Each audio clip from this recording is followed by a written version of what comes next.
Johanna, je vous laisse rejoindre Julie Poirier, direction le salon de l'agriculture, on entend les petits bruits, les poussins, le salon qui a ouvert ses portes samedi, Johanna. Oui, Damien, parce que Julie, on la voit déjà, nous attend dans la plus grande ferme de France. Julie, bonjour. Alors Julie, on a eu un petit aperçu tout à l'heure. Vous avez choisi de nous faire visiter ce matin une maternité qui est très particulière, puisque les bébés sont en fait des petits poussins qu'on voit ici dans votre main d'ailleurs.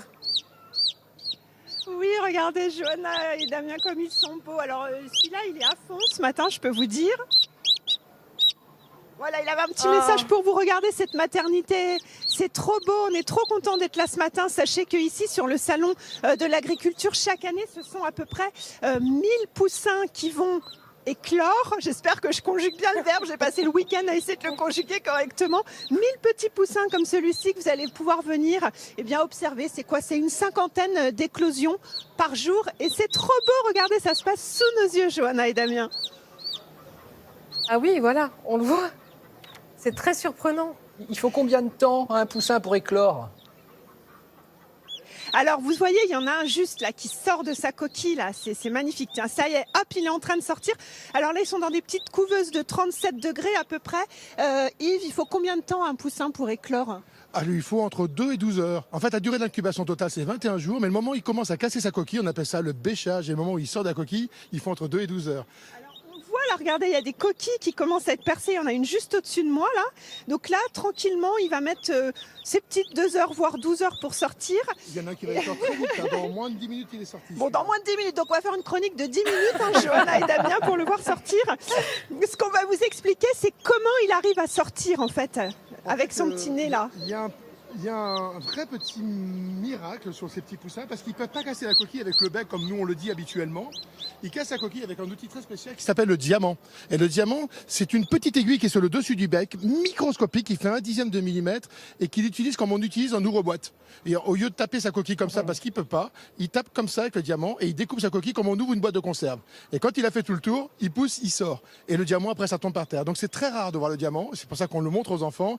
Et c'est très éphémère puisque ça dure une journée, pas de diamant, pas d'éclosion. Et après, ça tombe par terre. Thomas, là, qui est sur moi, parce qu'il a été surnommé Thomas. Thomas, d'accord, Thomas. Il est en train de manger mon pull. Et il est en train de manger mon pull. Et il n'a plus de diamant, lui. Ça y est, regardez. C'est un grand garçon maintenant. Alors, cette question, Julie, qu'on se pose, comment est-ce qu'on fait pour reconnaître un mâle d'une femelle visuellement à la naissance?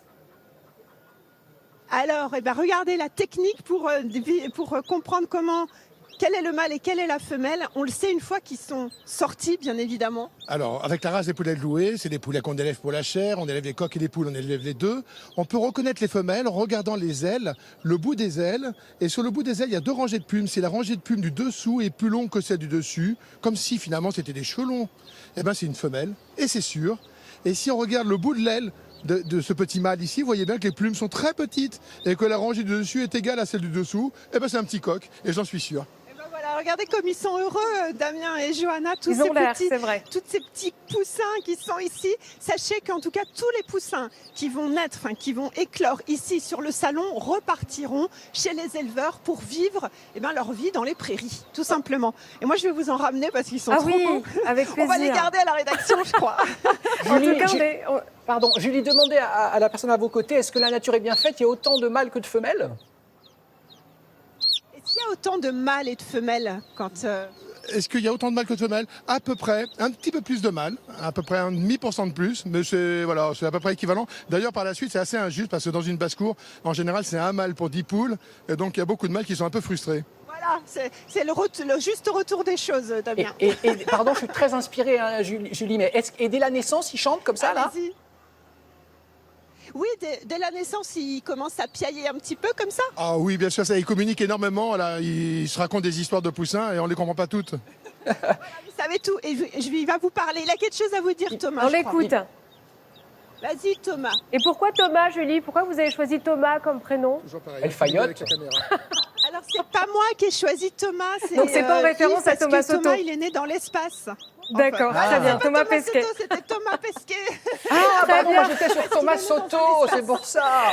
Qui sera d'ailleurs, qui sera de retour dans l'émission demain. Très bien. En tout cas, on est très heureux d'avoir vécu leurs premiers instants. Merci beaucoup, Julie. On vous laisse en compagnie de Thomas, en très bonne compagnie. Merci, Julie, et merci à votre invité.